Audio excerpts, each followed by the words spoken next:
श्री स्वामी समर्थ. जय जय स्वामी समर्थ.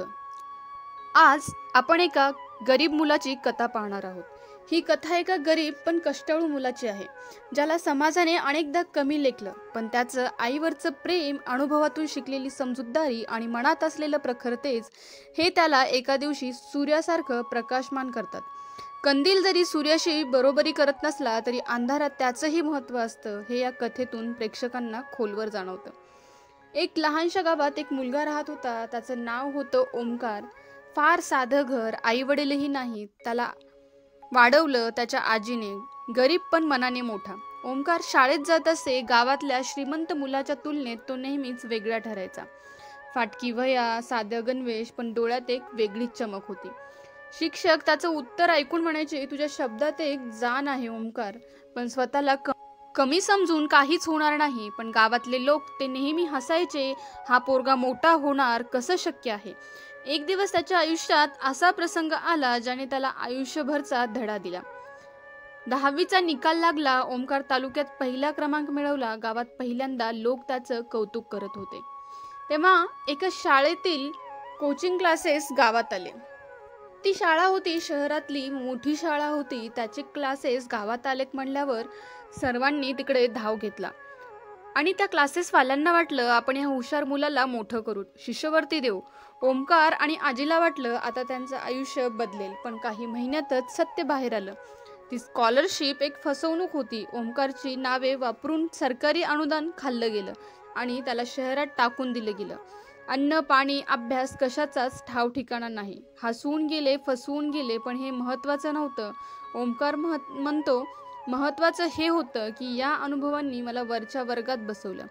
त्याने रस्त्यावर वर्तमानपत्र विकायला सुरुवात केली. संध्याकाळी लायब्ररीत बसून अभ्यास. अंगावर चटके बसले. पोट रिकामं होतं, पण डोकं आणि मन विचारांनी भरलेलं होतं. एक दिवस लायब्ररीत एक वृद्ध गृहस्थ आले. ते म्हणाले, अरे, इतक्या शांतपणे पुस्तकात गळून गेलेला मुलगा मी पहिल्यांदा पाहतोय. तुझं नाव काय? त्याला ओमकारच्या डोळ्यात काहीतरी वेगळं दिसलं. तो गृहस्थ एक निवृत्त न्यायाधीश होता. त्यांनी ओमकारला मदत केली, शिक्षण, निवास आणि मार्गदर्शन. पण ओमकारने एक अट घातली, मी कधीही भीक नको. मला संधी हवी आहे, भीक नकोय. स्वतःच्या पायावर उभं राहण्याची. काही वर्षानंतर ओमकारचं नाव पुन्हा वर्तमानपत्रात झळकलं. IAS ओमकार देशमुख. गरीब शाळेतील मुलगा थेट प्रशासकीय सेवेपर्यंत. संपूर्ण गाव टक लागून बघत होतं. ज्यांनी त्याला नाकारलं ते आज हार घालून उभे होते. पण एका मुलाखतीत त्याला विचारलं, तुमचं यशाचं रहस्य काय? त्याने हसून एकच वाक्य सांगितलं, कंदील जरी सूर्याची बरोबरी करत नसतो तरी अंधारात त्याचं महत्त्व सूर्या इतकंच असतं. गावात शाळेचं उद्घाटन होतं. त्या शाळेला नाव देण्यात आलं होतं सावित्रीबाई देशमुख विद्या मंदिर, त्याच्या आजीच्या नावे. ओमकार म्हणाला, आज मी जो काही आहे तो तिच्या संस्कारामुळे आहे. तिने मला एकच गोष्ट शिकवली, प्रसंग कसेही असोत, आपले शब्द मात्र सुंदर असावेत. लोक प्रसंग विसरतात, पण शब्द मनात घर करून राहतात. स्वतःला कधीच समजू नका. ज्यांनी अनुभवातून शिकलेलं असतं तेच खऱ्या अर्थाने समजूतदार होतात. प्रसंग येतात जातात, पण तुमची जिद्द, तुमचा तेज ते कायम राहतं. त्यामुळे भाविकांनो, कधीच स्वतःला कमी समजू नका. प्रत्येक प्रसंगामध्ये कुठला ना कुठला मार्ग हा निघतोच. फक्त स्वामीवर अढळ विश्वास ठेवा, स्वामींच्या विचारांवर चाला.